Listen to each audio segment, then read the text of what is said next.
I guess so. Okay, all right. Well, I'd like to call the Finance and Performance Management Committee meeting to order, and the time is 9:03. The first item on the agenda is public comment. Do you have any comments from the public? No? Okay. Hearing none, we'll move on to our first action item, which is the August 19, 2015 minutes. Do we have a motion to approve the minutes? Move approval. Second. All in favor? Aye. Any opposed? Okay. Motion carries. The next item is the 2016 insurance premiums. And Debbie? Thank you. I'd like to recognize this morning, before we go into it, we have Carol Swift here, and she is our risk manager. And we also have Michelle Martin here, who is from PRIA, and they serve as our insurance broker. One of the things we'd like to go through this morning, this is our annual insurance renewal, and we are looking for approval on that today. As you know, we have self-insured retentions on all of our insurance, and our self-insured retention for general liability is $100,000 and $250,000 for workers' compensation exposures. Those are extremely low, and we're very pleased to be able to keep them. And we expect for 2016 that our insurance will be no more than $650,000. What is unique this year is that the majority of our insurances are through PIDGET, and those were things like workers' compensation, our general liability, our property, our equipment policies. And they are offering to us for 2017 to hold the prices firm. So considering that's the majority of what we are spending, which comes out to approximately $595,000, I think that's very good that we won't be anticipating any increases in the following year. The balance of the policies that we have out there are such things as cyber liability insurance, which I'll talk about more in a minute, our FEMA, our flood insurance, and things like that, which do have to be looked at every single year because we have no control over FEMA.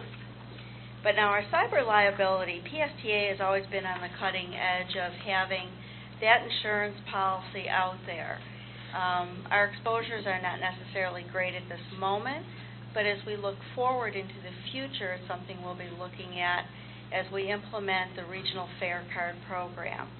And this year, PIDGET, which is the Preferred Government Insurance Trust, has also offered an excess cyber liability policy on top of what we currently have for free.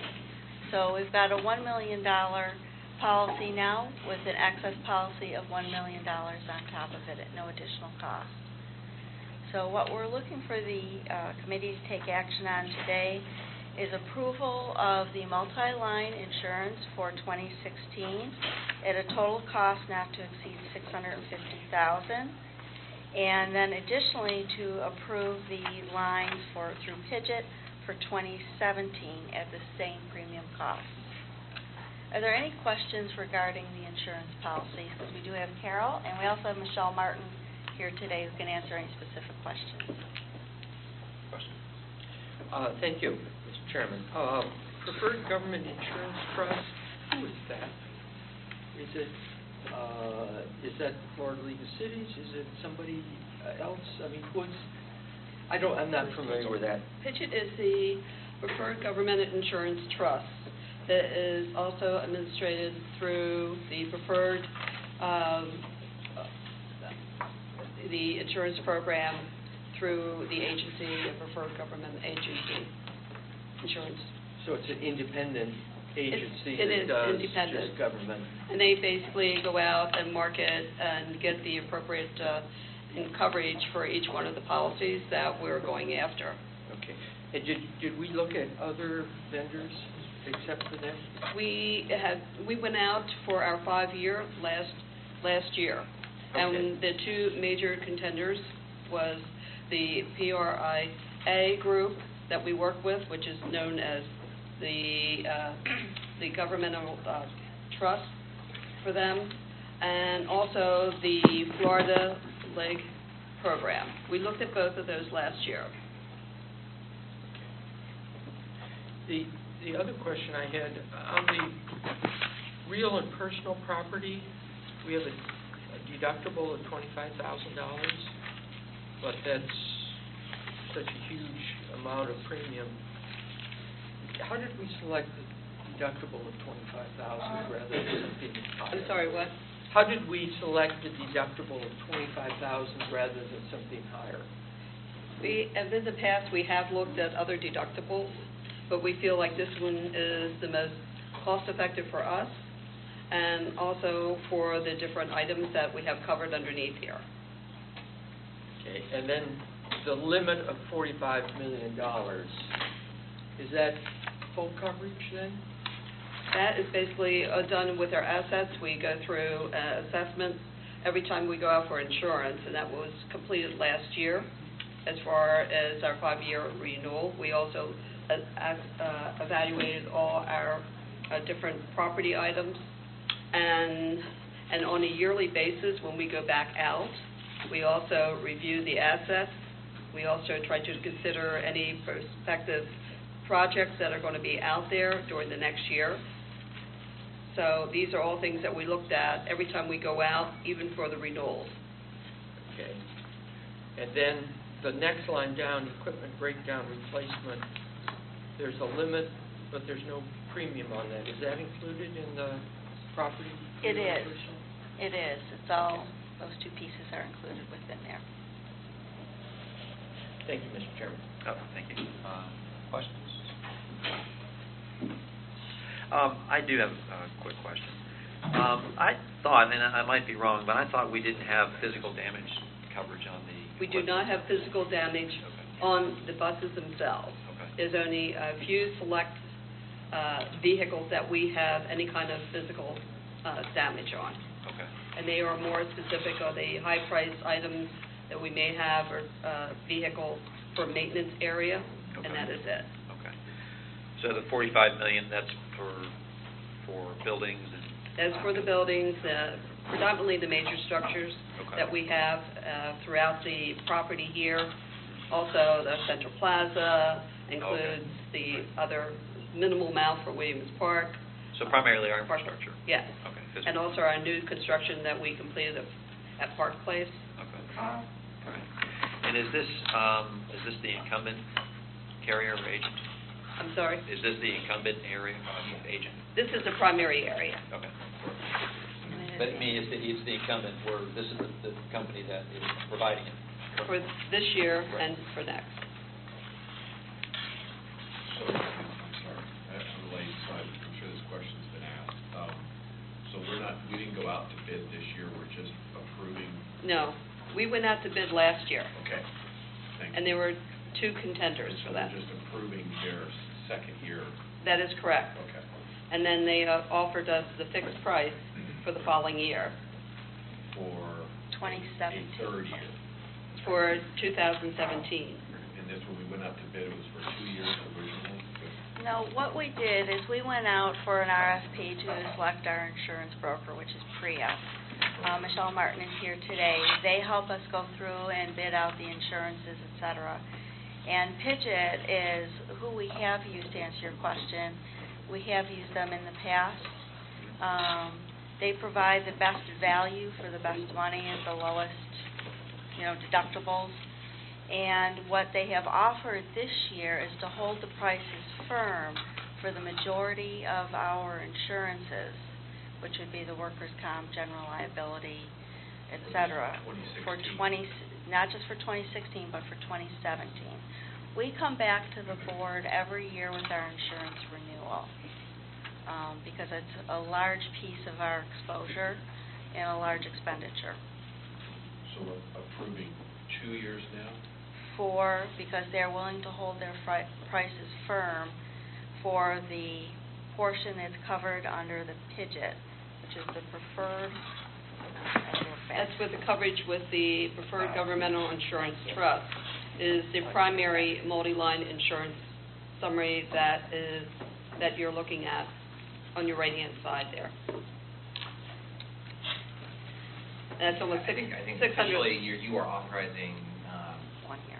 me to sign or to agree to lock in these rates for the following year, subject to the availability of funds, of course. I mean, we don't have a budget for FY17 yet, so if PSA went out of business, we could do it. And how- We're just basically locking in a price.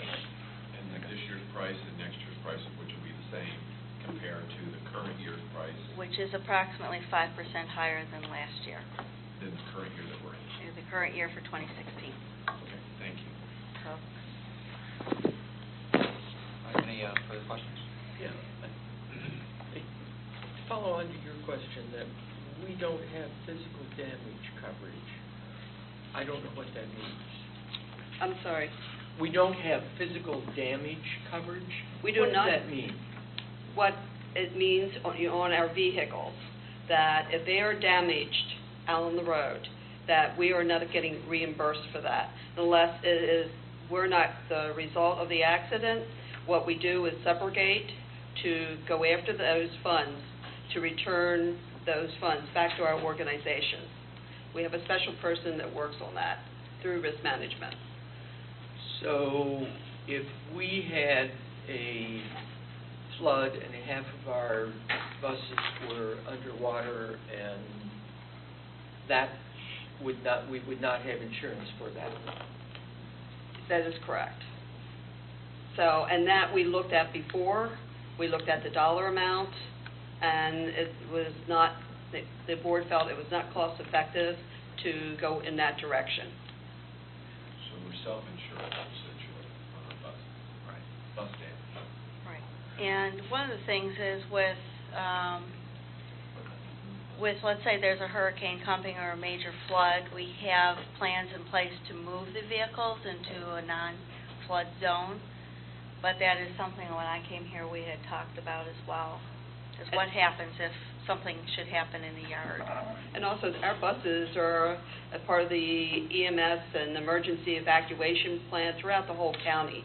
So we work hand in hand with them for many years for evacuation, and we're like second line out there, and we have, like Deborah said, a area to evacuate these buses.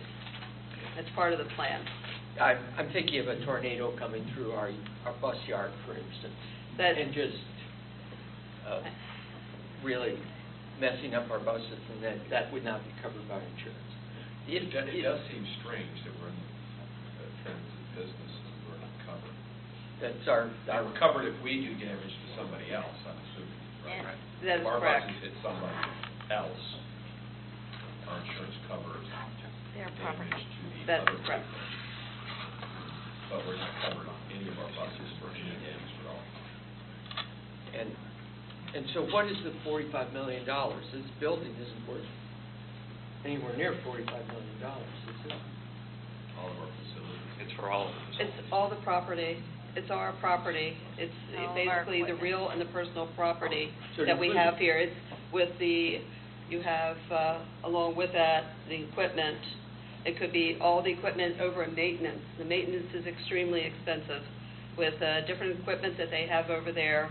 All the lifts and What's that? all the lifts and the All the diagnostic lifts. All these equipment. buildings, all these buildings. Right. The computer equipment falls under usually the inland marine and the communication and mobile electronic data there. So, I mean, it's spread out in both of these areas, so which helps for recovery. All these buildings. I just have a level of discomfort that we don't have any coverage on our buses for catastrophic. I mean, at the city of Clearwater, we have the levels of coverage. We have our self-insured coverage, then we have bands that build on that, and then we have above the bands of insurance we have, well, which is not covered, but, so I, We can go ahead and collect some quotes on, and look into that and provide that back. I mean, we certainly can look at that, but predominantly, these buses are out on the road the majority of the time, and I guess they, probably the key time frame that you'd be looking at is like after midnight, between midnight and 5 o'clock. So that would be probably the area that you find that you have the majority of your key assets back on this property here. But if you want us to go and look at this, which is something we can certainly do, and we've done that in the past. So. And we find that you said it's cost prohibitive. Yeah, and Maybe. Michelle's nodding her head over there Yes, from. I mean, it's an expensive proposition, and we certainly can look at it. Again, you would not be looking at the price, obviously, that you have here. That would take it to a whole different level. How many times in our history have we, if we know the answer to this question, have we had a total bus loss? That we have, That we've had a total bus loss, where we just had to completely write a bus off due to a fire or an accident?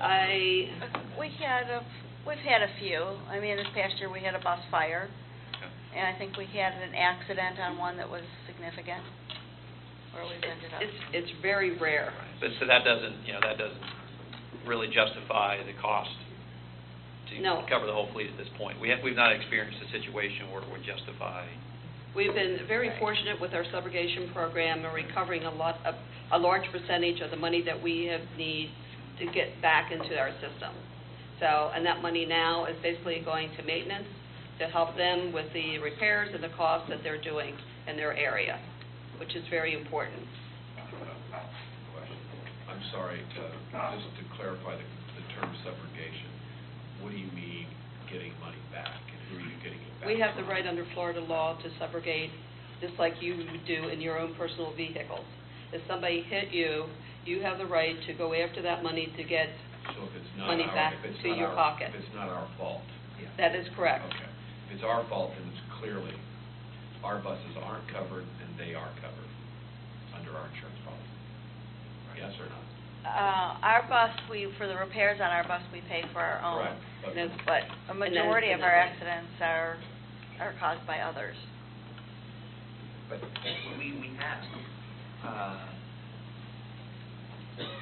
we have vehicle liability insurance, so that if we cause an accident, we have it. Right, if we have cause- insurance. To cover, There. So even if That's it's correct. our Right. employee's fault, right. we're covered.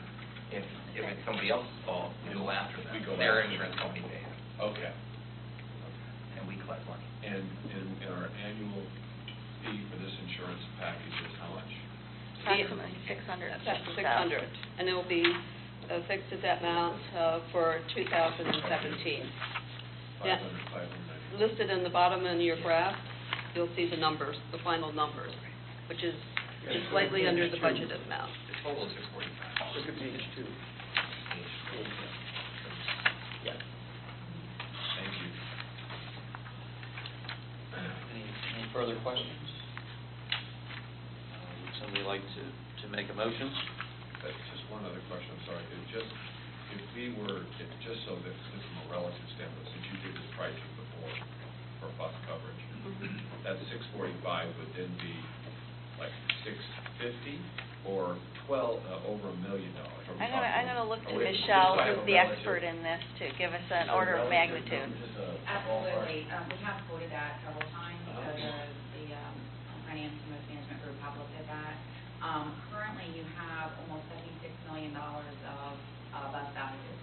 So if you put that in perspective, you've got 45 of fixed assets that you're insuring. So I would guess that the quotes would come in a couple $100,000 In addition to what we in have? addition to what you have. Okay. So we'd be looking at $850. Okay. To answer your This is question. excellent. Thank you. And we'd be glad to get quotes for that, but it's not what it is.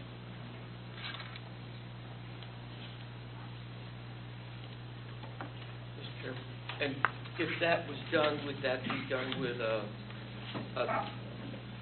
major deductible, or was that just with regular coverage?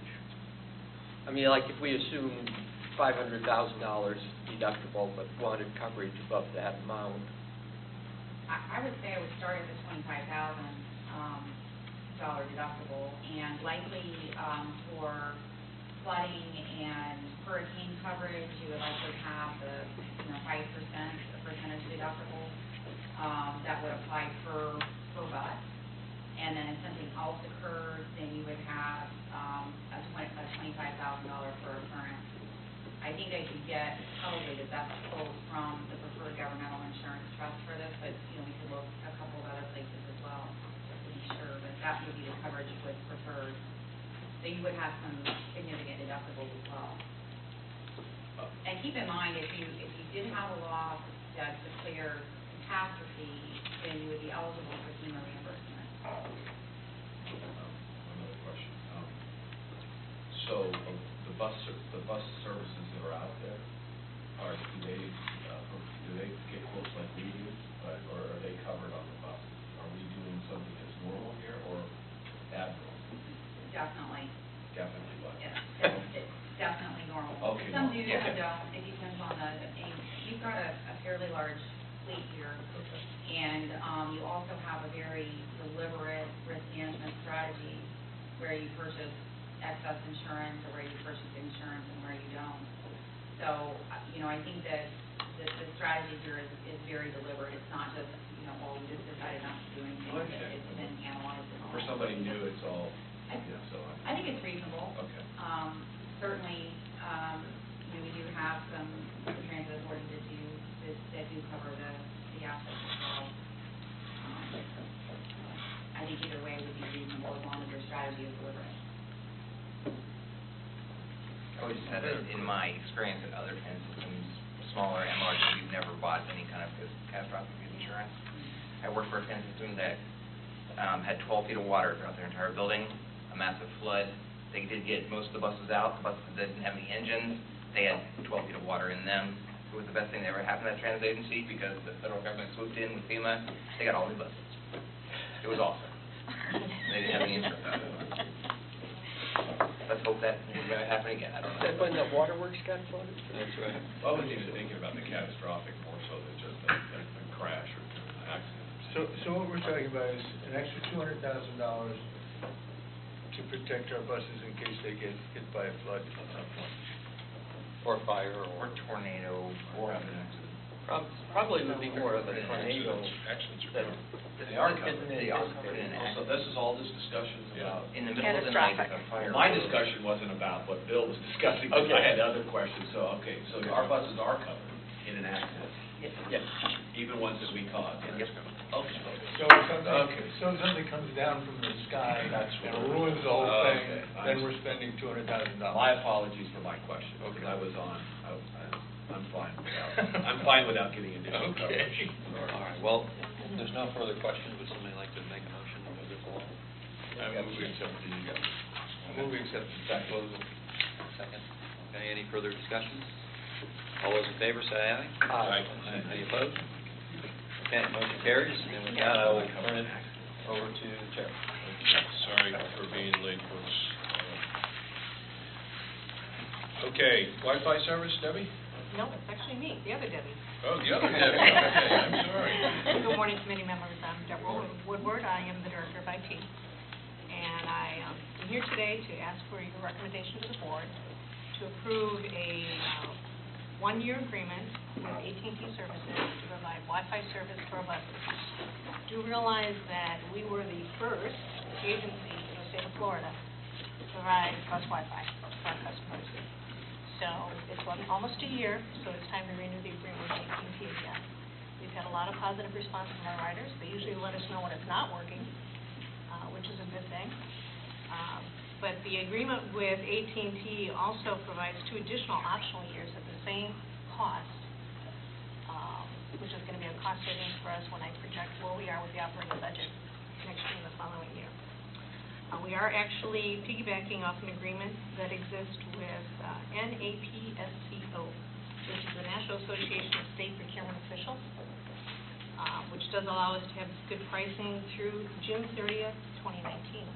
So if we decide to go further, it's still locked in place. This is a fixed price with AT&T with a not to exceed of $105,000 a year, with the option that would take it 3 years to $315,000 a year. And I do budget every year for this in my operating budget. So again, I'm asking for your recommendation to take this to the board for approval. Questions? Thank you, Mr. Chair. So just kind of roughly doing the math, that works out to roughly around $40 a month per bus. It's actually 42. 42. Currently, we have 202 buses on it, but we're also putting some of our staff vehicles on it as well.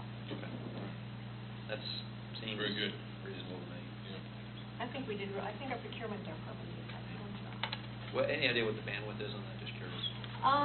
Right now, we haven't gotten really that many complaints as far as exceeding bandwidth. The nice thing with AT&T, it's unlimited Okay.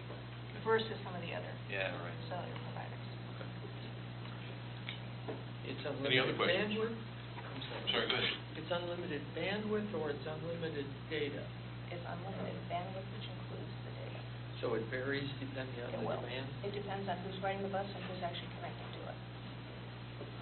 So do we control how much bandwidth any rider can? We suck do up? not, and if that became an issue, there's an option to be able to do that through the AT&T service. We'd like to be able to offer that to our customers. We haven't had that issue. No, we have not. I'm thinking of somebody downloading a movie on the Well, bus. I'm sure they're downloading Yeah. music, I'm sure they're downloading movies. Okay. Depending on how long they're on the bus, if they're on US 19's route, it's very possible. People are using it as a mobile office. Well, that's fine. And that's what it's there for. Yes, sir. So this is a basically a three-year agreement for $105,000 $105 a year, per year for total of 3 years. $315. Correct. And when we make approvals, have we decided to make approvals as a recommendation to go on the consent or on the regular? Are we doing that also? Remember, we had that issue a couple times where we made the motion and... We did, and so what we did in the last meeting was just talk about whether or not any of the items that we've Okay, gone through okay, gotcha. warrant Okay. not being on consent. So everything will be on the consent. Consent We're going to agenda. talk about Yeah. taking it off that as our recommendation. Yes. Okay. I would move approval. Second. Okay, all in favor? Aye. Opposed? Nobody? Okay, passes unanimously. Okay, one more, Debbie Woodward Get me back again. again. Okay, PSTA headquarters Wi-Fi. Yes, we do have a homegrown Wi-Fi system in here that has been in place most of the time that we've been in this building, and basically based on new technologies and new needs within our maintenance facility, we want to be able to upgrade that. So we are actually upgrading all the campus here with new equipment, and I'm asking for your recommendation to approve a contract with Technologies to provide Wi-Fi equipment installation, license, and a 3-year warranty license for the campus here, but not to exceed $135,000. This allows us to really use the current fiber system that we have in place, which we've never really had the ability to do. And in addition, one of the biggest amenities from this is when we do get our regional fare collection, there's going to be a lot of information that will be uploaded and downloaded to our maintenance facility that will require that extra capacity on the network. This will take care of that. That will take care of that. So our goal is to get this in place before that project starts. Questions? What's our current expense on that item? Right now, we are doing it in-house. So there's no expense? There is no expense. And And it does not always work all the time. This For is those that capital use purchase. our live video feed, they've and had the problems. licenses. Right. Yeah. So once this 3 years is up, what will we be paying? We'll have to probably go back out for an RFP again, or an ISB. The equipment, We'll have to get new equipment in 3 years. Well, most equipment will last 3 to 5 years, and since this is grant funded, it will last probably 5 years. But we will probably have to go back out for some kind of agreement to at least maintain the system. But currently, within this contract, they're also providing maintenance on that system. Very reasonable. That's what we pay for the other systems. Just a comment and a Yeah. question. 1,000 megahertz, that's serious speed. Hey, what can I say? We're good. That's serious speed. Are we downloading, do the video surveillance on the buses, do they download wireless? They do not currently, but with this system, They sure we could. could actually do that, yes. Yep. Currently, our camera system does not have the capability to do that. Right. But if we do procure a new system, absolutely. Yeah, okay, good, all right. is this, again, standard among bus companies? Do we do this? Oh, in fact, to your point, Yeah. HART is also doing the same thing, because they also know they're going to need additional capacity on their system with the regional fare collection. I would say we're a little ahead of the We're ahead because we're going to you industry, first. but Right. It's just out of curiosity, is this some kind of a thing that we could do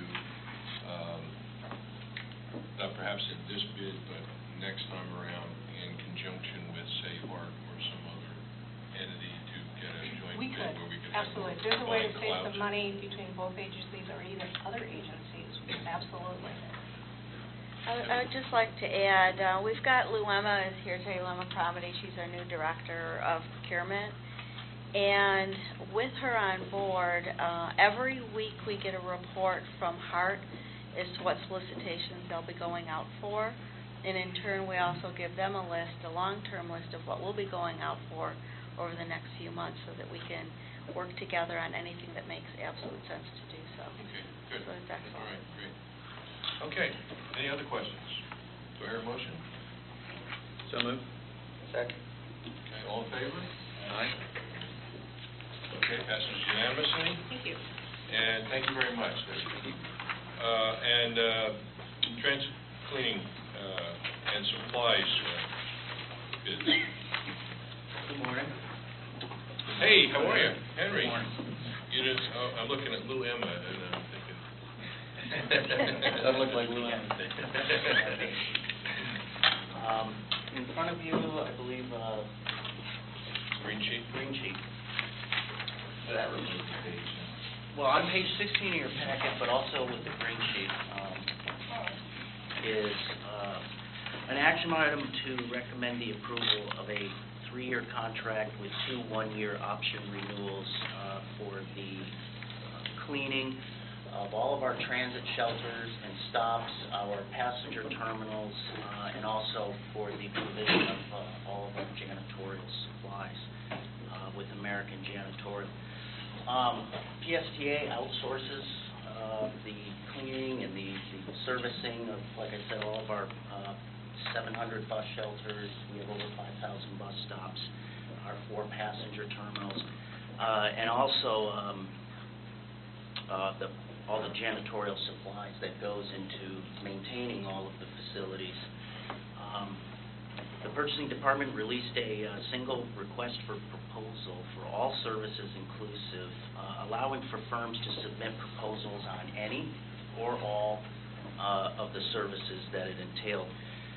They sent it out to over 25 suppliers directly. It was also posted on the website and also a purchasing website called DemandStar. 10 suppliers responded to at least one component of the RFP, and 7 of those 10 were determined to be responsive. On your green sheet is a table summary of the 7 firms that provided pricing for the RFP. A selection committee, which comprised of PSTA management staff, evaluated all the proposals. We had supplier presentations. We asked a lot of questions. And after the process, the final ranking, American Janitorial was selected to provide all of the services in the RFP. The total 5-year cost, that's the 3 years plus the 2 options, is approximately $2.2 million. And the year 1 cost is within the FY 2016 operating budget for all of those services.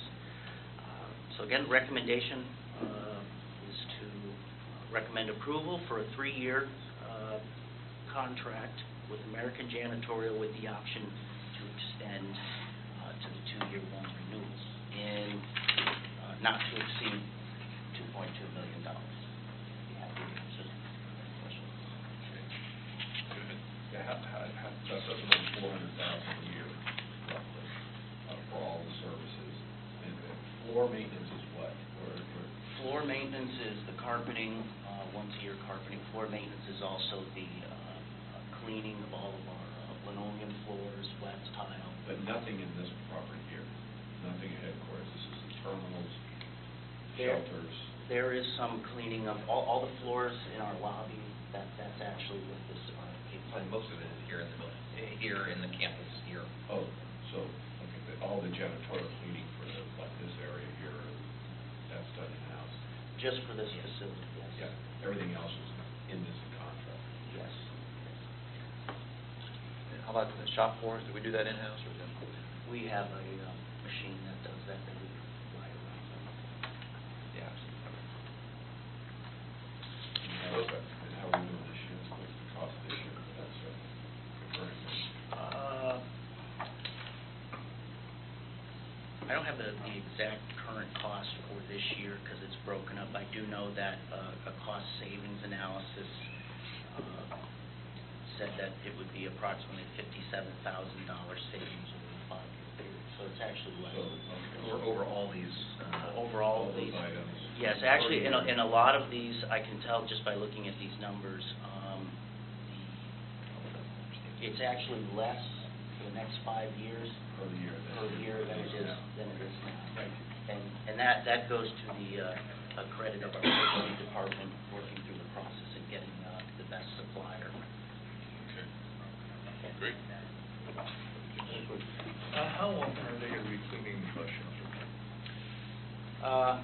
That's actually dictated by the usage of the shelters themselves. So, for example, our most core routes with the highest ridership receive the most attention, whether it be once a week, twice a week.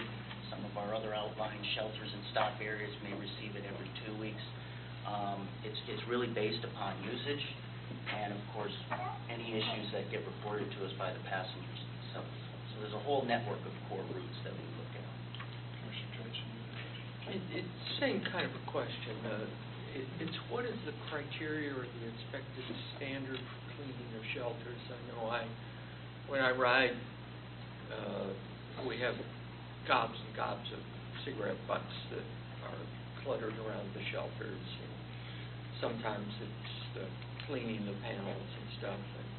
And my experience is that maybe we don't have high enough standards for the shelters. So I'm wondering about what is the standard for expected performance, especially when I see some of the variations in the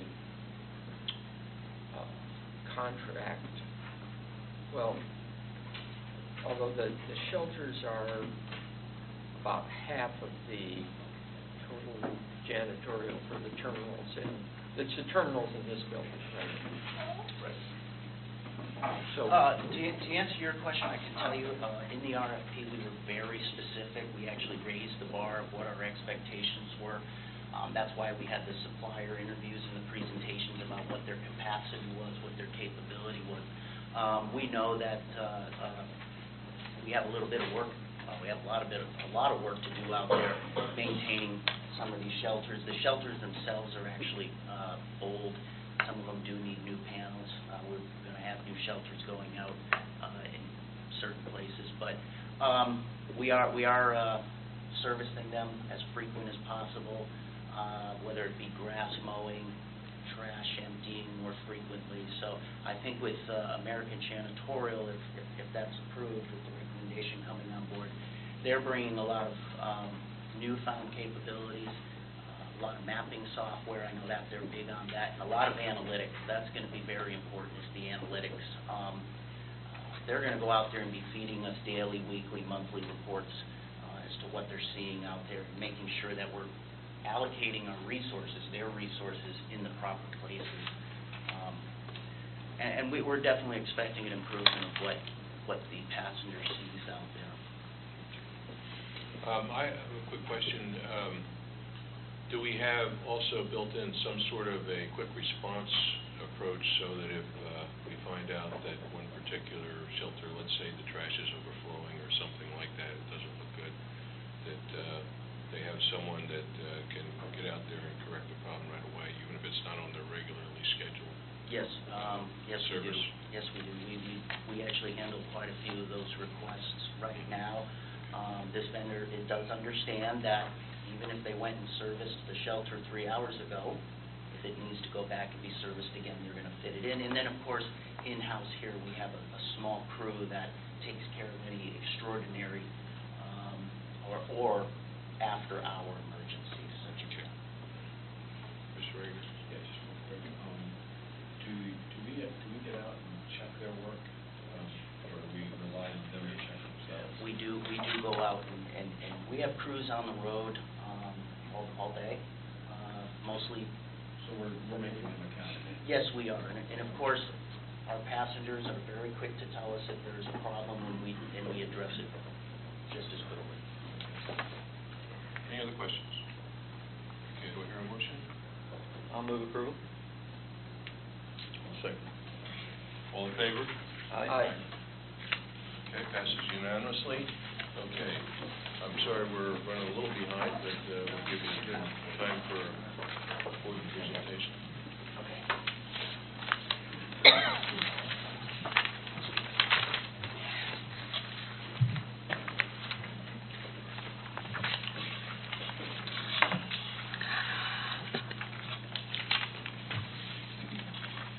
Okay, good morning. The last discussion, some finance committee meeting when we have some more time, Henry's got to give you his presentation on the trash. His trash presentation, it's incredible. The amount of household trash that people take out of their house and they put at our bus stops to have cleaned up. This company picks up tons, I can't remember the number of tons. 25 tons a month. Really? Really. And it's not just from riders. But anyway. I never And really he's got pictures to show. He's got I never thought about people just dumping their trash, literally their household trash in a bus stop. Couches. Okay.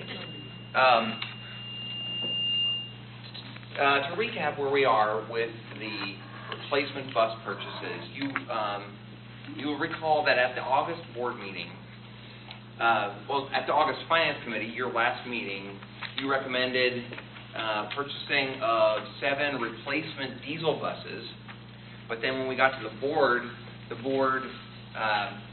continued that item after a large number of public citizens and public comment from Sierra Club members expressed concern that we hadn't properly looked at electric bus options. The board agreed to continue that item to the next month, and I'm going to recommend that we have this discussion this morning and then continue it again until the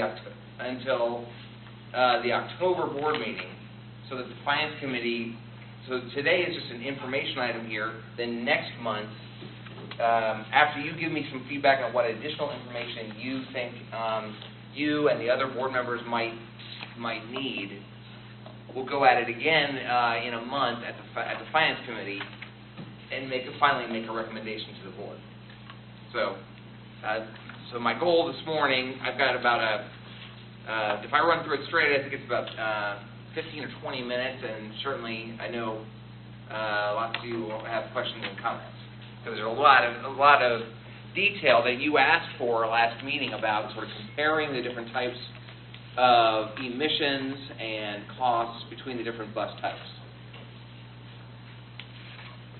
So what I hope to do quickly is do a little bit of recap on what PSEA has in place as far as sustainability and environmental policies, and our policy on what types of buses to buy. There was a lot of comments made at the last board meeting about whether or not we had a policy in place that we were not following, that we had a policy that we had to buy hybrid buses, which is not true.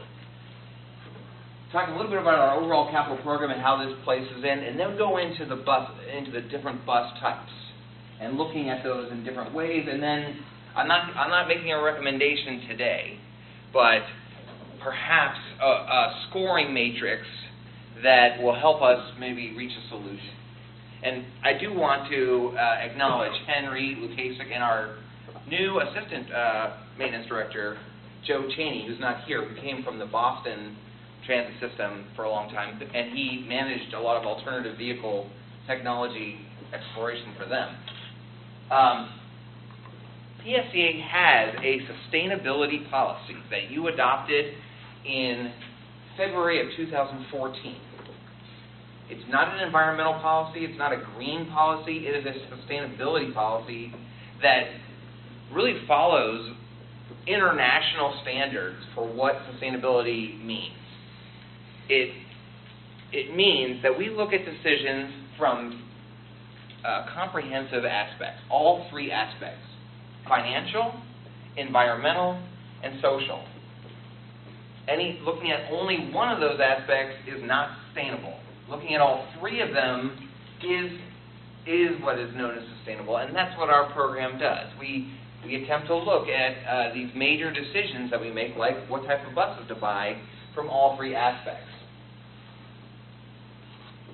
In 2008, the PSTA board approved purchasing of the very first hybrid bus in our fleet.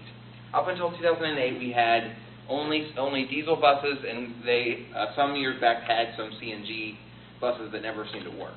But diesel buses were in our fleet. In 2008, the staff came to the board and recommended testing out one hybrid bus, and Commissioner Susan Latvala, who was on the PSA board at the time, made the motion to reject staff's recommendation and buy all 11 that were in the program as hybrids that year. That was before I think any of us were here. I think Bill might have been on the board. There was no policy set there. That was a decision at the time, and then we have been following that process ever since, buying hybrid buses to replace diesel buses. In October of 2013, Henry and I came to the PSTA board with a presentation and a recommendation that we set a buy hybrid bus policy that the board did not approve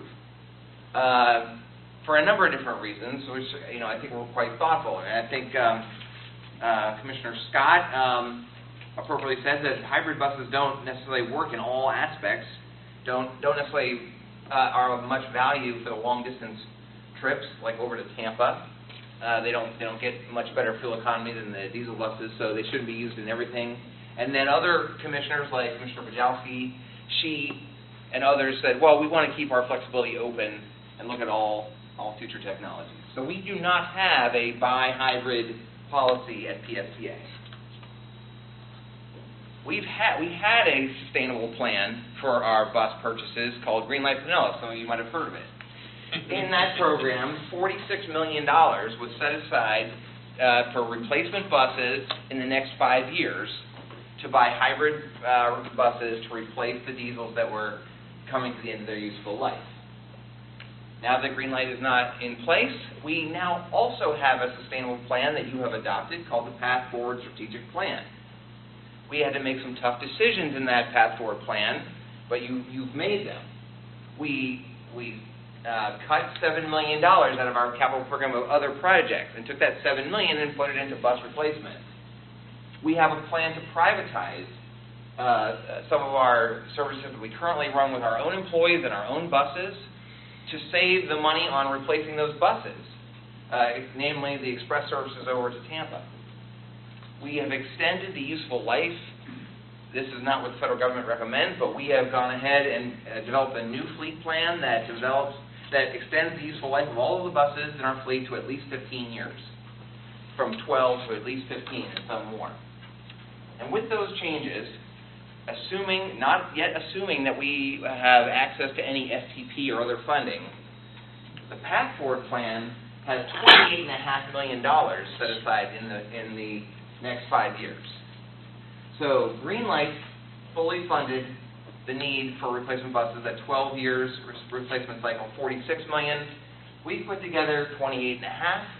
That would be enough to have a sustainable 5-year program for diesel buses. It's not enough. It's a 4-year sustainable program if we go buy hybrid buses. There was a lot of questions at the last meeting when this was discussed about whether or not PSTA needs a fleet plan, needs to have a sustainable plan, and how many years is it important to have a fleet plan. It does benefit the organization, I believe, and I would recommend to have a fleet replacement plan. As we just discussed on the insurance, the fleet is our major asset of the program, of the whole program. Our most important aspect of why we are here is to make sure that we run bus service out in the community. And it is vitally important that we have enough buses to meet the lineup and get the buses out on the street at 4 o'clock in the morning. That is what Henry and his department works very hard all night to make sure that when the bus drivers arrive, there's enough buses out there. There are countless transit systems out there that have problems with this, that they do not have enough buses in working order to make the lineup. And PSTA has a history of not having that problem, of having buses. Sometimes they're scrambling and running around and MacGyvering, but they get the buses ready in a safe manner and out on the street. So we need to maintain enough vehicles. Older buses are more costly to maintain. That's pretty intuitive, but not necessarily always the top of mind, than newer buses. And next month I'll have some more data that Henry's put together for me to show that. So what that has in the past meant is, if we have older buses and the federal government is buying the new buses, that puts more of a burden on the local property taxes, because we're paying for the maintenance. And at least in the past, the federal government was paying for the new buses. Now that the federal government is no longer really adding any money for buses, it doesn't really matter. It puts a burden. Spending more money on maintenance burdens all of the revenue sources to cover that we could be using in other places. Fleet planning permits smarter investment. Henry and I have already discussed. If we're going to be bidding out those services to Tampa, if an engine blows on one of those buses 1 year before we go out to bid, should we spend that $45,000 on a new engine for a bus that we're only going to use for another year? He's already making those kind of decisions right now by having a fleet plan, seeing when the buses are going to be retired, which buses need to be invested in, which ones maybe we can hold off on. That being said, our fleet plan that we've put together with this Path Forward strategic plan gives us time. We're not in a crisis mode today. We will be, I think, in a crisis mode, or we will have fewer options in about 5 years, in about 2019 or 2020. That is when a very large portion of our fleet will be at 15, 16 years old, and we will have to make some tough decisions at that time if we don't make them earlier. You probably can't see this, but this is a snapshot of part of our fleet plan that we have included. We've included in all of our plans. This is in the PowerPoint. But basically, this is how this works. We have all of the buses here, starting in 2001 Gillig. We have 6 of those, 2002, 9, etc., all the way down the line. The blue ones are in our fleet today. This red stair-step approach, as the years go out, this is when the buses hit 12 years old. The yellow is when they're in their 13th, 14th, and 15th year age. And then this rose color is when they exceed 15 years old. This is a 2007 bus. It's an awesome bus. We have about 20 of these. This bus is 8 years old today, and it will be running until 2024. These buses will be running, according to our fleet plan today, for 9 more years. That's why this is a very important decision. These are very long-term capital asset decisions we're making. This bus was started before any of us were here, or any of the current board members were on the board, and it will run long after probably all of us will be here. Okay. Excuse me real quick. How many buses do we have in the fleet total? 210. Thank you. So with that sort of background, let's move into the discussion about the different types of buses, bus technology that are out there. We've got the hybrid electric buses. Those have a diesel engine and an electric motor. We've got 60 of those, about a third of our fleet, proven technology. There are the diesel buses that have clearly made major improvements to their emission and fuel economy since 2007, since the ones that we have in our fleet. The new buses on diesel are much, much cleaner and more fuel efficient than the ones we have in our fleet, or the ones that they are replacing. Most of you, I think, or many of you have come by and seen these electric buses, all electric battery-powered buses. We've had Proterra, BYD, and both here showing off their bus, and New Flyer is coming, and Gillig is working on developing an electric bus. In diesel, is that the remaining part of our fleet right now? The 140, 150? 160, yeah. Yeah, okay. our cutaways, our connector buses are gas.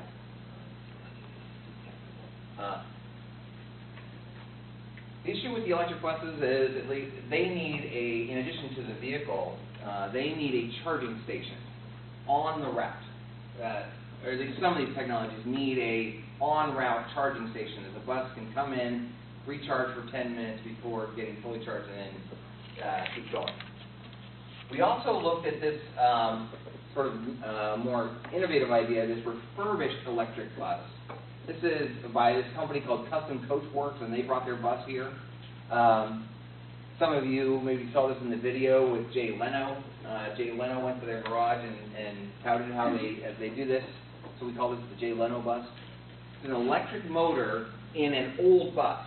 They take our bus that's run for 12 years, or another bus that is reached the useful life. They refurbish it, repaint it, take out the engine, and replace it with an electric motor. And the issue with these is, from our perspective, these have shown so far, this is not a proven technology. It looks really good on the Jay Leno video, but it so far is not operating reliably in any transit system that we know of. They have some of these operating in a small transit system out in Washington State that we have heard are having major reliability problems. Their biggest contract so far is with Indianapolis, and we're trying to talk to them. They bought 21 of these, and but they have not been deployed yet. They're just starting to arrive in Indianapolis, and so they haven't started working yet. And last but not least is CNG. CNG is a proven technology. A lot of transit systems are going with CNG. At least historically, the kicker with CNG is you had to spend $4 or $5 million on a compressor station at your facility to be able to do this. There's been some innovative financing options now suggested and approved in the state of Florida that the CNG providers are touting, where they will basically finance the upfront $4 million fueling station, by making you pay a little bit more in a long-term contract agreement to buy the gas from Tico Gas or Clearwater Gas. They'll pay for the fueling station and then charge you back. That's what Jacksonville Transit has just agreed to do, and Orlando Lynx. They own the facility and basically charge you more for the equivalent gas, still possibly cheaper than diesel. So now I'm not going to go through each one of these blocks. You can look through those in your handout. But I've looked at these different options and put together these matrices according to our sustainability policy from three perspectives: environmental, or the emission comparison, financial, and social or operational. So here on environmental, we've got three different subcategories: fuel economy, air quality, and climate impact. I'll just say, as you can see, of course, the electric, that's why the Sierra Club likes them, it would be the best. It doesn't mean that they're a lot better than these other ones, but they are widely considered to be the best from an environmental perspective. The hybrid bus, our analysis shows that we're getting 10 to 20% better fuel economy than the diesel buses. Now, I don't have anything in here, but the diesel buses that we could buy today get better fuel economy than the ones we have in our fleet now. They have improved in their fuel economy as well. Air quality, Henry put together some really good slides that are not in the printout, but they are in your packet and in the email version that show the EPA emission standards and how much cleaner the diesel buses of today are than they were in the past. Substantially cleaner. CNG is kind of a mixed bag. CNG emits lower NOx, which is smog, but higher carbon monoxide. In California, you're not allowed to buy a diesel bus anymore because they have their own emissions control, and they're very focused on smog. So almost every transit bus in California is either electric or CNG. Because the CNG, just the properties of it, don't ask me why, is lower on smog-emitting creating NOx. Switching gears to the financial comparison. The purchase price, we've talked about this pretty extensively. A diesel bus is $500,000. The hybrid bus is about $200,000 more, for $695,000. This is to PSPA. When we're out there in the front driveway talking to the sales guys of these companies, they'll tell you a much lower number. PSPA puts on about $85,000 worth of other stuff. Fare box, the radio, the Wi-Fi, the real-time equipment, our logos, etc. That amounts to about $85,000. So this is the cost really to PSPA. The electric bus would be $840,000. The custom Coachworks J. Leno bus, again, it's an old bus with a new electric motor, is $580,000, and CNG is about comparable. We tried to look at the life cycle cost. That's a key component. We tried to do this before. In 2013, when Henry and I presented to the board, we did a lot of analysis back then that showed that, over the life of the bus, the hybrid is about $40,000 more than the diesel, according to our estimates. So it recoups a vast majority of the $200,000 initial price by savings on fuel and maintenance over the life of the vehicle. Electric buses and the Sierra Club are fine people, and the sales guys for electric buses are great out there. They are not free. They are not free. They say they are free, but they are not. Those vehicles have moving parts, things that need to be maintained. There has not been an electric bus in America that has reached the end of its useful life. So it's hard to do life cycle costing on this new technology, but our estimate is it would be relatively comparable. We had the procurement director for Foothill Transit, which is out in LA area. They run the biggest fleet of electric buses, 16 Proterra buses in their fleet. And they agree that their maintenance department didn't go out of business and they didn't fire all their mechanics. They still have about the same level of effort on the electric buses as they do on any of their other buses. The refurbished electric, the key there and the concern there is that is an old bus. That is a 12-year-old bus. There's a lot of other components to the vehicle besides the engine or the motor that need to be looked at when buying a bus. We already bought these old diesel buses once for $500,000. What Custom Coachworks suggests is that you buy it again. You buy it again, and then you put the motor in. That's a risk, especially when it's not operating anywhere out there. With these long-term investments, I would suggest that we maintain a policy of being on the cutting edge, but not the bleeding edge, right? The key, of course, on the electrics is they need a charging station. So this is a charging station on the route. We were operating a bus in electric service in St. Petersburg. We'd have to acquire property to build this, basically an electrical substation, a big box, and then kind of an arm that hangs over, and the bus pulls up under it and kind of goes into a groove to recharge for about 10 minutes. This could be perfect at like our Grand Central or Clearwater station, or Clearwater Transit Center. But we would have to invest in that. Every place we would have this. Finally, looking at either sort of social or the operational issues with each of the fleets. Of course, diesel is very reliable. Hybrid is reliable. The replacement of batteries at about half the useful life is starting to happen at PSEA.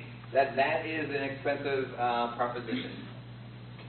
Brad, question. Yeah. Back to the previous life cycle cost for natural gas. You said same as diesel. Does that mean that the hybrid over this natural gas is about the same, $40,000? And so is it the same comparison there? Because you said the difference the hybrid makes up on fuel and maintenance over the life of compared to the diesel. Yes. Is that the same argument for natural gas? Henry can go longer on this. There's a lot of research out there. I would say the summary of it is that CNG maintenance is a little bit more than diesel over the life of the bus. There's a few more components on the engine for CNG than there is diesel. So it might be comparable to the hybrid, a little bit more than diesel. You're speaking about the diesel hybrid. Yeah, just looking at that hybrid, you're showing that over the diesel. You're saying it'll be about the same on natural gas, but Yes. maybe a different mix Yes. between the gas or the fuel supply and the maintenance. Yeah. But about Probably either comparable or maybe $50,000 more over the life. okay. Thank you.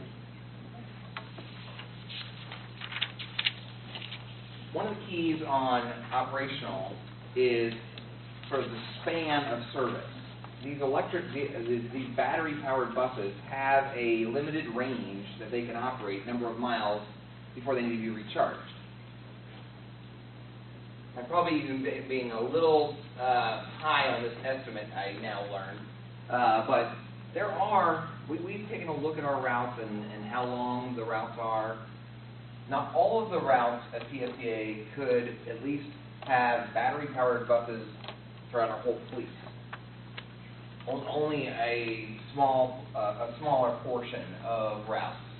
No system that I know of has gone. I think there's one in the California system that is trying to go 100% electric, but it's a very small, like 10-bus system.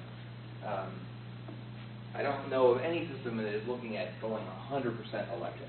And at least with our route structure we have today, we could not do that in the technology that exists today. So we try to categorize sort of the different social issues. Obviously, there is a constituency out there, Sierra Club, that is very concerned about us buying diesel buses, even with their improvements. Hybrid buses are not good in every scenario. They are really good. The hybrid trolley buses that we run along the beach get a lot better fuel economy than the diesel trolley buses because it's stop-and-go traffic along Gulf Boulevard there. They're also good in the more urban environments. Electric buses need the on-route charging stations, which not every community necessarily wants, or we could arrange for that. So then you kind of get down into this timeline. Every bus that you get takes about a year to, from the time the board approves it to the time it arrives at PSCA. So these decisions are at least a year away on these. The electric, or even the CNG, or even the custom coach work are a few years out. We would have to work out the arrangements for the charging stations on the electric buses. We probably need to apply for and receive a federal grant called a low or no emission grant that FTA is soon. We expect to issue another release of funds, and we will be an applicant for that, or at least I'm recommending that. The CNG process is, once we pull the trigger and say we're going to go CNG, it's probably an estimate of at least 4 years between the time that we build the compressor station and then order the vehicles and get the vehicles in and start running CNG. Parts, that's about the timeline Hart took. Hart has now built a CNG refueling station and is starting to get the first CNG buses in that use the CNG fuel. They use their 2009 economic recovery stimulus dollars to go CNG. PSCA used its 2009 economic recovery dollars to buy the real-time system for our customers, which I'm very pleased. I wasn't here and didn't have too much to do with that, but I think that was a really good thing.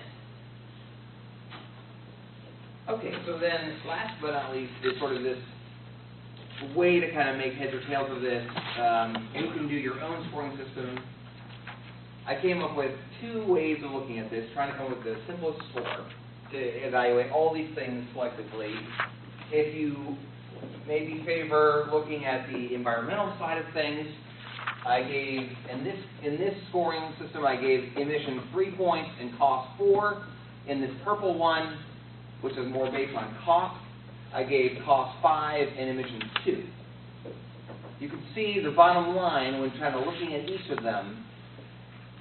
On the environmental sort of weighting score sheet, electric and hybrid are a little bit favored perhaps, and then on the cost, hybrid and diesel are a little bit above the others, just in sort of working it out. And please do your own scoring at home and see what you come up with. So to summarize, this is a possible strategy. I would really like your feedback on this, and then tell me what other information you think might be helpful to you or to the PSCA board to see. But perhaps a strategy to contemplate next month at your committee would be to kind of go down this road. Continue to have strong advocacy at the federal and state levels and with the Pinellas MPO to seek bus funding. I think that goes without saying. So that we can have a long-term capital fleet replacement plan. Number 2 is launch a very specific electric bus pilot program at PSCA. Not just put in an application for the very competitive funds we probably won't get, but develop a very specific proposal to pilot an electric bus test on a route in a specific location, I don't know where. Do a study of where that could work, how many vehicles we would need. That will make our application to the feds better if we have a specific proposal that people are supportive of. And then work to get those funds and launch a pilot electric bus test. Basically start that 3 to 5 year process now, so it's not way out in the future. And then last but not least, perhaps in the decision that is before us today, to go ahead and buy some buses to replace our oldest buses. We would buy hybrid buses, 5 hybrid buses for the same amount of money that I was recommending before to buy diesel buses, 7 diesel buses. We could buy 7 hybrid buses. That would just eat into our future funding more. We could buy the same use the same $3.5 million to buy 5 hybrid buses in the short term and get those buses in the fleet.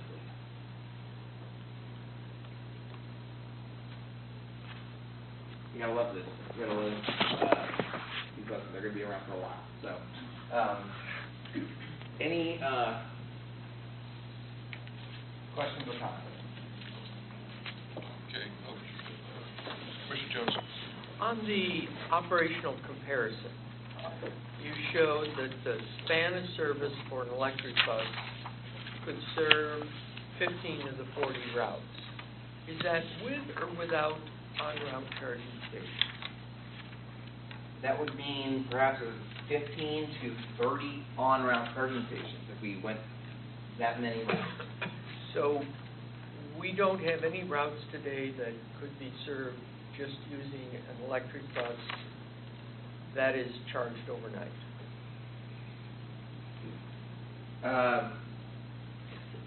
That is one of the key questions that we need to ask.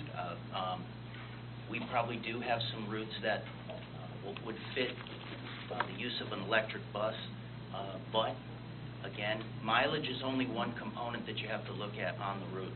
The other thing is also load time and weight factor, because that all is what decreases the charge of the bus. It's 97 degrees out, you're using the air conditioner. We also know that in Pinellas County, the lights are sometimes extraordinarily long. That's all time that the bus is not being able to charge. So when you look at a route and you try and determine would this work for an electric bus, you have to study a lot of different factors to know whether you need 1 charging station, 2 charging stations, however many.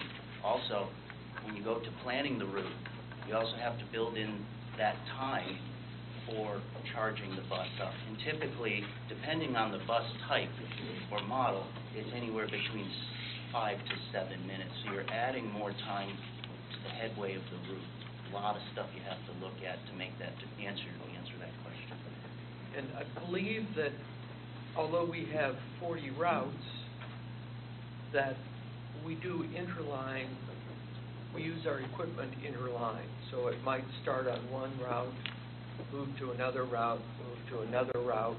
So it's not like, well, whatever the one to Oldsmar only puts 75 miles on a day. That bus may be used for other routes during that time when it's not. Am I correct with that? That is, you are correct. That's our current configuration. If we had electric buses in the fleet, just like kind of the trolleys, we would have to dedicate them to a specific service. Right. Do we run hybrids? Are hybrids today on the routes that have the most miles, that put the most miles on the bus? Yes, it's a combination. We look at the routes and we put the appropriate bus on those routes. So the older, the 2007 buses would be used on the routes that or the interlines that have the least mileage, so that we're minimizing our... Right. Buses are rotated for a lot of different factors, passenger counting, the particular... Although I would just defend this slowly bus. This is a bus in the time of its life. We have 2001 buses. 2001, those are old buses. And this bus is actually, according to some of the data Henry showed, this is getting this 2007 and 2008 are the ones getting the most number of miles on them right now. They're getting the most number of miles on them? Yeah. Because The 06 fleet, the 07 fleet, and the 2008 fleet represents combined over 50% of the total makeup of the fleet. So Yeah. they're the workhorses. They're the most buses. I think there's somewhere around 80 or 90 of those buses. So they're just out there due to the numbers. And they're twice as, or they have significantly less emission than a 2001 bus. Right. Emissions started by mandate needing to decline or be capped since 1994. There's been over a 90% reduction in emissions. So, okay. On diesel, you're talking. On diesel. Question? The one thing that we, let me ask another question first. The refurbished bus, is that approved by Altoona, the federal Not. transit? What Bill is asking about is, in the United States, since 90-some% of all transit buses are bought with federal funds, the federal government has a bus testing facility in Altoona, Pennsylvania. And in order for you to buy a bus using FTA funds, you have to buy a bus that has gone through the Altoona bus testing facility and gone through this very rigorous thousands of miles test. They have a test track and everything. That's right here in my hometown, so I've seen it. There's a bunch of, you can go online and get any test. I know Brian has gotten tests from different bus makes. Every bus runs transit goes through Altoona. The Custom Coachworks bus has not, and their argument is they're not changing the bus.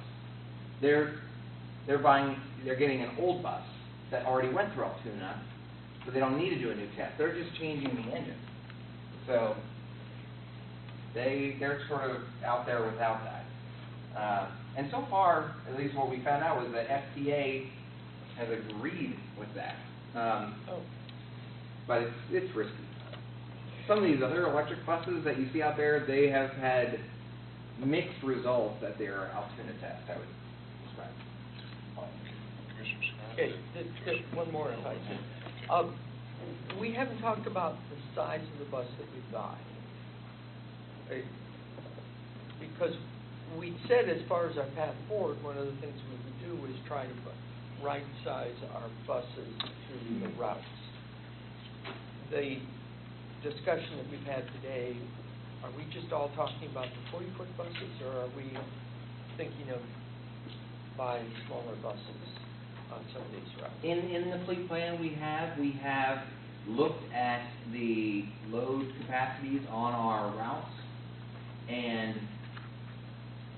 come up with a plan to increase the number of smaller size, either 35-foot instead of 40-foot, or shuttle-type buses instead of other bigger buses. So that number is increasing. What we were recommending on these, since these are replacing 40-foot buses, these would be recommended to buy 40-foot vehicles. Thank you, Mr. Chairman. Thank you, Mr. Chairman.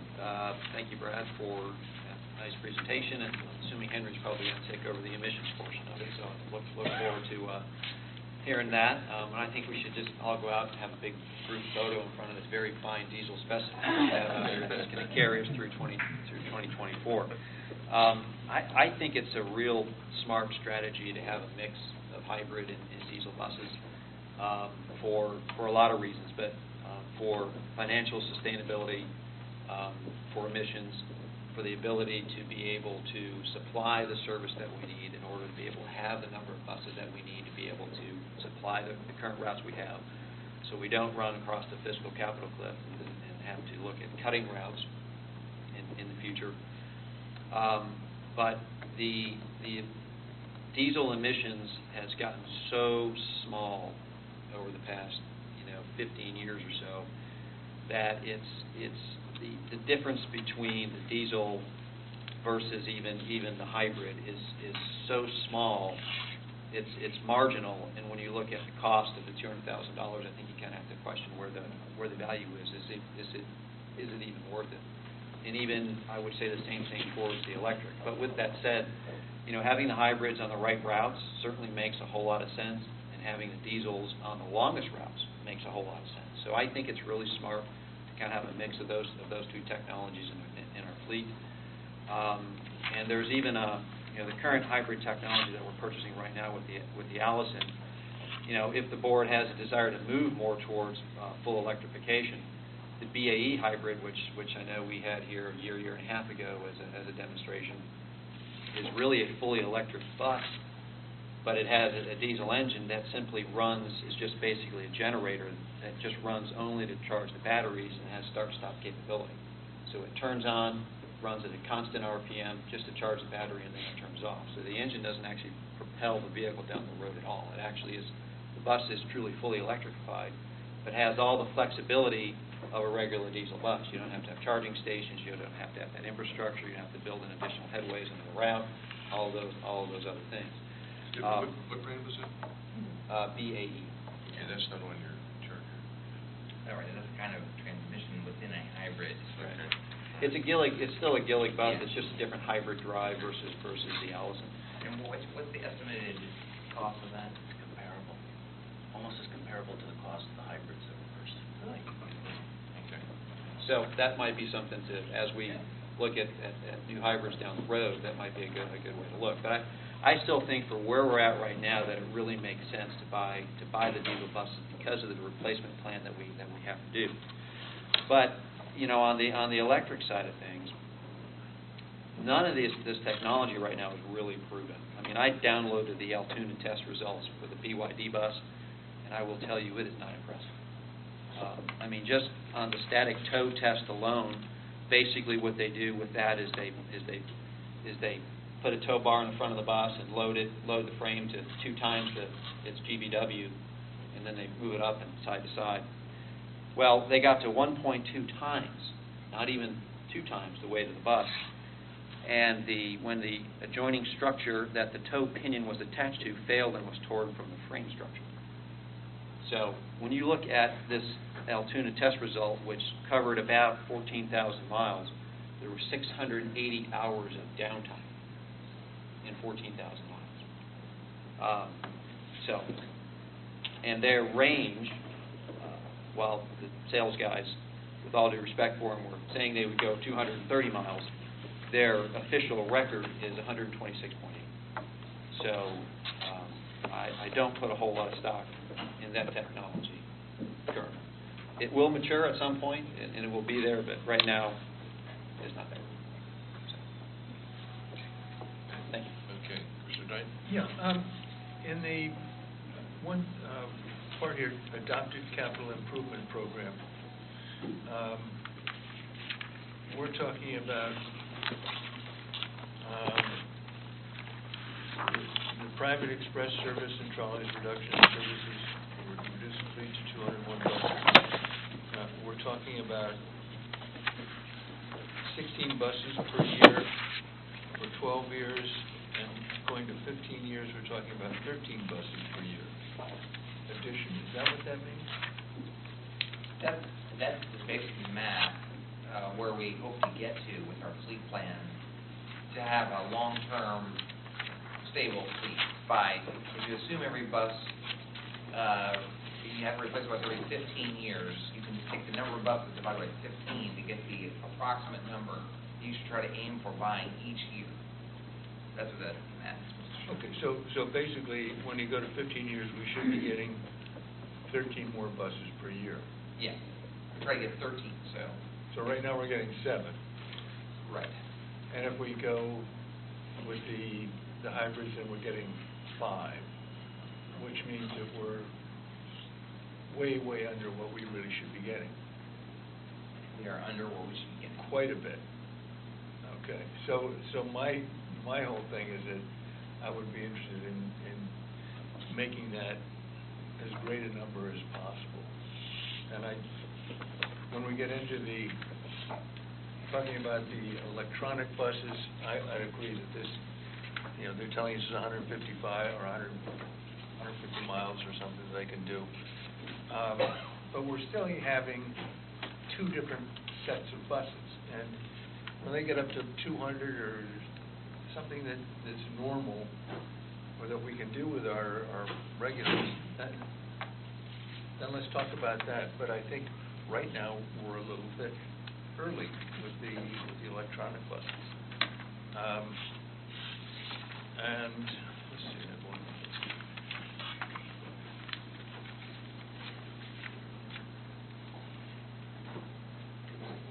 And our capital, or our cliff project, how many buses are we going to need then? I mean, we're talking about 7 increased buses per year now, or if we could do more than that, that would be great.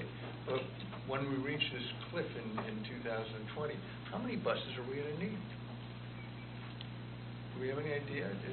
Well, again, the way I would describe it, and what Henry has committed to me, was that he has said, the maintenance part of PSC will run any bus that I get him. So, and keep it running. So if it's a 25-year-old bus, he will do his darndest. But the cliff on the capital program is not really the same as a cliff on the operating program, I would describe it. In 2019, 2020, we will have that group of 2006 buses that he described as our bulk of our fleet coming at their 15th year. I think there is a risk if we are still just buying 5, 6 buses a year at that point, where we haven't been successful at the federal, with our legislative advocacy, we haven't gotten any SDP money, then we'll be seeing such increases. Henry will be coming to me in the budget process and asking for so much more money to replace engines and keep these buses rolling, that the options of hybrid and all that will be diminished. Well, we'll have to just get the large quantities, as many as we can, which means the lowest cost. But today, as we sit here today, we're not there yet, right? I mean, so that's why I think this planning process. That's why I'm suggesting we take 2 months to discuss this, because we have time now to make better decisions. So again, what we really want to do is get at least 13, and we're doing 7 and perhaps 5. And then I go back to your earlier program where we're talking, it's called Review, we're talking about PSTA sustainability problems. And we don't, as you said earlier, we don't really have a sustainability problem. We could do whatever we want now and change it in 2 years or 1 year or 3 years when we buy more buses. So right now what we know is from the electronic buses, they don't go far enough. So we'd have a basically 2-bus system, which would be could be hard to maintain. So I go back again and again saying that this working with a hybrid or the regular new buses that we've got for $5,000 makes sense. It is much more than the rest of it. And I think that we've got to buy as many buses as possible. Thank you, that's it. Okay. Commissioner Ayers, we're short on time here. We're going to hold up the next group, so. We're okay. You're This is okay. an important conversation. Well, I'm really enjoying listening to the conversation, listening to what both of you said, because I think it kind of brings up some issues that maybe need to be explored along the way. I think through our quote cliff period, we need to buy as many buses as we can, so I would tend to agree that we need to go more of the, and since you have 15 years to recoup the cost on hybrid versus diesel, then we need to buy more diesels over the next 3 or 4 years to get our fleet up. I mean, if we're supposed to be buying 13 a year, we need to get as close to that as possible, and I don't think we can do that with hybrid. And the benefits, the cost savings, as you said, is $40,000 over the life, but over that next 4 or 5 years, you're not going to recoup those savings. You're going to recoup it over 15 years. Right. And so I think we just need to get as many buses as possible and get our fleet back up. I'd like to learn more about, I mean, I'm hearing so many good things about the diesel emissions and where we've come, how far we've come. I don't know how far off we are from the hybrid emissions. I'm sure that it's better under the hybrid emissions, but it sounds to me like it's, that gap's narrow, and I'd certainly like to understand. It's one thing to say it's more environmentally friendly, but I think it's always about cost benefit. And so I don't know what that means from a layperson's perspective, how far our emissions improvements have really come and how they relate, compared to what's happening in our hybrid. So, I'm sure there's a difference, but. This chart that's in here it's a nice visual. It's good. And actually, you can see where it was in '94 and where it is in 2010. And in 2016, this little box in the corner even gets smaller. Okay. So to me, this is a real cost benefit study going on. So I would tend towards, again, just pushing a little bit more towards the diesel, but certainly for the next 4 or 5 years. I don't really, from what we're hearing, the electronic test doesn't interest me that much. What does kind of interest me is the whole natural gas, the exploration of that. Again, I know there seems to be a huge capital component that we have to deal with up front. Maybe there's some finance. I don't know what that cost is to us from a capital standpoint, but it seems like natural gas, there's an abundance of supply of that. And it seems to me that cost in that arena would probably tend to, over the long haul, be less, but I don't know that. So, in any event, that's just kind of, as far as exploration, that seems to have more interest to me, just intuitively than electronic at this point, based on technology that I've heard. So, I guess, my thoughts are that we have a diesel bus that is obviously pretty dependable. It seems to be, from an emission standpoint, gotten a whole lot better. To Commissioner Johnson's comment about the smaller buses, I've been assuming until you made that comment that the 210 buses were all the larger buses, but maybe that's a mix. That's a mix. That's a mix, but mostly larger ones, I'm assuming. And do we see that change, going from the small piece to a much larger piece of our fleet, the smaller buses? A larger, but not much larger. Okay. More smaller size buses than the full size, but not. Are we still talking the same kind of life cycle for those buses, the smaller ones? The connector buses, the little airport little shuttles, no, those are only 5 year that we're running to 7. Okay, so they're about half the class on life Yeah. cycle. Their life cycle cost, because you have to buy basically 3 in the life of a bus, it gets pretty close to the same cost. On capital side? Yeah, because the maintenance on those is substantial. Just so much later.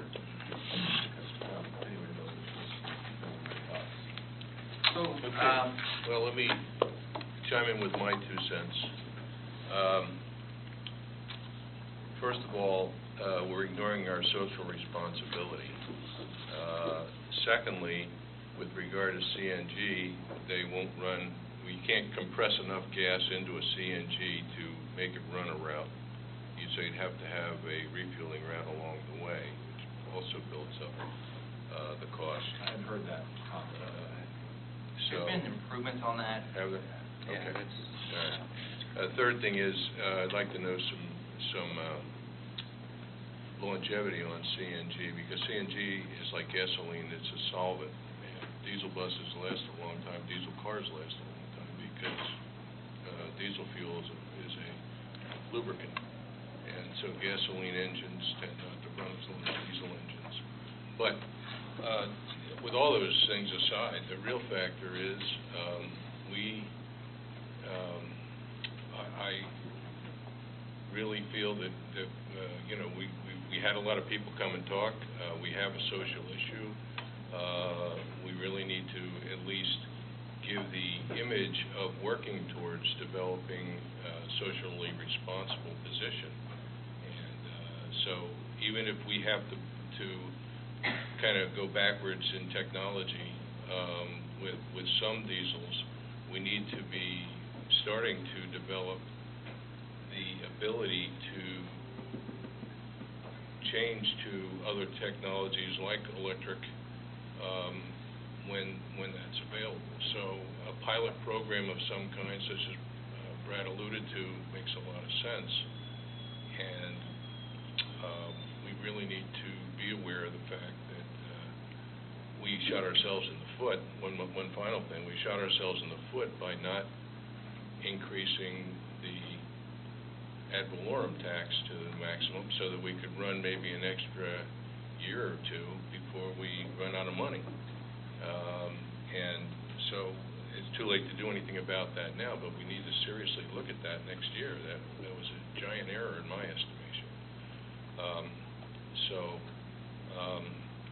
For all those reasons, I'm saying that we need to explore further the hybrid in the interim period and electric in experimental phase over the next few years to make sure that when they become feasible, we can move forward.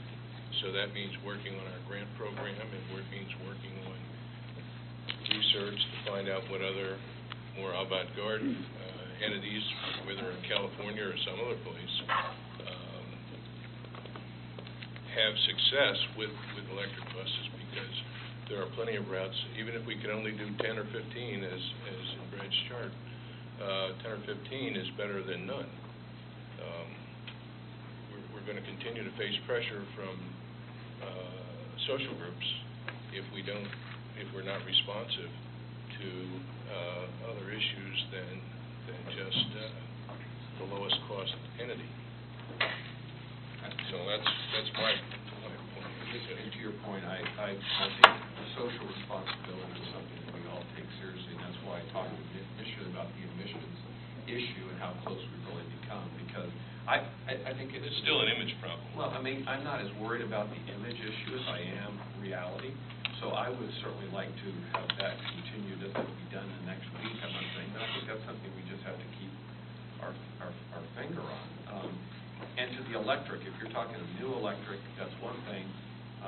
I mean, it'd be like me getting a new young heart, but the rest of this body is still, as you said, still going to age and be old, and I don't know that heart's going to be all that I need to keep it going. So I think that we, that kind of, I don't know what you call it, the renovated electric or whatever. I don't have a whole lot of interest in looking at that, just personally. But on the social side, I understand what you're saying.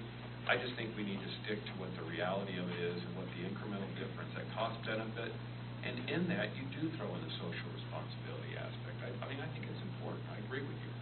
But you tell me that a diesel is the same way it used to be, and I don't think there's any decision to be made, but it's not. And I certainly can't say that I know what the difference in what our hybrids are and what our diesel is today. So I'm sure there's a study done, I'm sure there's articles done, I'd just like to learn more about it. But I'd like to buy more buses this year than less buses if we're that far behind. Okay. Again, we're holding up the next committee. What I'd like to suggest is, unfortunately, we've done this 2 times in a row now, is review the reports on our own, just to keep us remotely with regard to our responsibility to end on time. And apologize again to our fellow commissioners in the next committee. And we'll talk about the future meeting subjects down the road. Now, what's the plan, Brad, as far as presentations for resolving this issue? So your next meeting is on October 21st for the October board meeting. And what I plan to do is put it into an action item format for you to make a decision. Quite frankly, I think there's 5 different opinions on the committee, and there's probably 10 other committee opinions from the rest of the board on this topic. So, but we'll get you some of this more detail on the CNG, the emissions and costs on comparison on that, more stuff, or maybe just repackaged about the emissions, improvements to the diesel compared to hybrid, and some of that information before you make a recommendation next week. Okay, thank you. Thanks, everyone. And again, I apologize for... I have one yes, sir. final thing. In our monthly financial performance report, we're looking at year-to-date as of July 2015. Page 21. And we're looking at revenues. And it's saying passenger fare revenue is 13.4% under budget. And my question is, when we're talking about the new revenues that we're going to get from raising the budget shortly, does that work off this 13% drop, or does it work on what we had projected, or how does it work? Based off what we project for this year, is an actual number. Okay, so it actually is 13.4% higher than what we're showing. All right. Okay, thank you, everyone. And Commissioner Buchowski, I apologize for No worries. No worries. But you're an important conversation. Very important. Welcome back. Yeah.